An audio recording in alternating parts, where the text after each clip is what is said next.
My name is Cindy. I am a practicing surgeon. I have spent most of my life believing that everything in this world could be explained through science, reason, and careful observation. My entire career was built on logic and evidence. I had no space in my mind for miracles or divine intervention. I thought faith was something people used to comfort themselves when they could not accept the facts. But something happened a few years ago that changed everything I believed about life, death, and the power of prayer.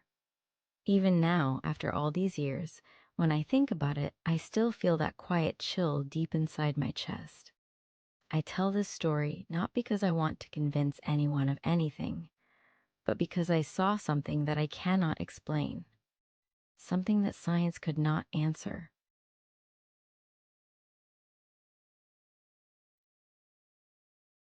It was a winter morning. I was on call at the hospital, and the emergency room had just received a trauma case, a middle-aged woman who had been in a severe car accident on the highway. The paramedics said she lost control of her vehicle after hitting black ice. By the time she reached us, her pulse was faint, and she had multiple internal injuries. I led the surgical team that day. I remember how cold the room felt, how the sound of the monitors echoed against the metal walls, and how every face in that room looked tense but focused. We all knew the odds were against her. We worked for hours. Every minute felt like a battle against time. Her heart stopped twice during the operation, and both times we managed to bring her back. But near the end of the surgery, her blood pressure dropped suddenly. The monitors flatlined. We performed CPR. We used every possible measure. Nothing worked. After 45 minutes, I had to make the hardest call a doctor can make. I declared her dead. The room went silent. Nurses removed their gloves. I stood there for a moment, staring at the body of a woman we had fought so hard to save. Her name was Rachel Morgan, 42 years old, mother of two. I quietly noted the time of death and walked out to speak with her husband, who had just arrived at the hospital. When I told him the news, his knees gave out. He dropped to the floor, weeping, whispering her name. I had seen many families break down in that same hallway over the years, but something about this man struck me differently. He wasn't angry. He wasn't shouting. He wasn't asking why. He was praying, praying softly, almost peacefully, as if he believed she could still hear him. I walked away, but his voice stayed with me. Later that night, I finished my rounds and decided to check the surgical ward one last time before heading home. It was close to midnight. As I walked past the operating room, I noticed the lights were still on inside. The nurse on duty ran up to me, pale and shaking. She said, "Doctor, you need to come see this." I stepped into the room and froze. Rachel Morgan, the same woman I had declared dead nearly 2 hours earlier, was breathing. Her chest was moving, slowly, weakly, but undeniably alive. The monitors that had been switched off earlier were now registering faint readings. Her pulse had returned.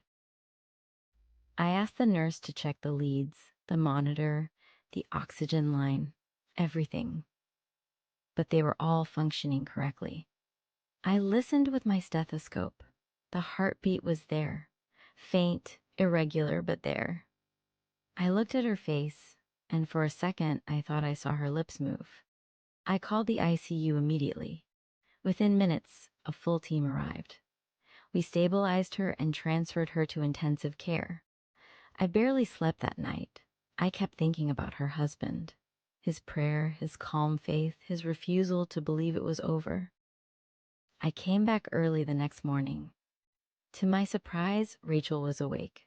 She was weak and on a ventilator, but her eyes were open. When she saw me, she tried to speak. I told her not to strain herself, but she shook her head and whispered something. I leaned closer and she said, "I saw him." I didn't understand what she meant at first. She repeated, I saw him. I saw Jesus. Then she began to describe what happened after her heart stopped. She said she felt herself leave her body and rise above the operating table. She could see us working on her. She described details that she could not possibly have known.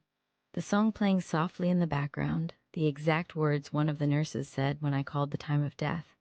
Then she said she saw a bright light and felt an overwhelming peace.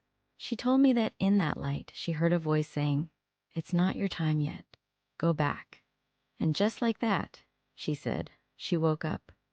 I listened quietly, not knowing what to say. As a man of science, I had no category for this kind of experience.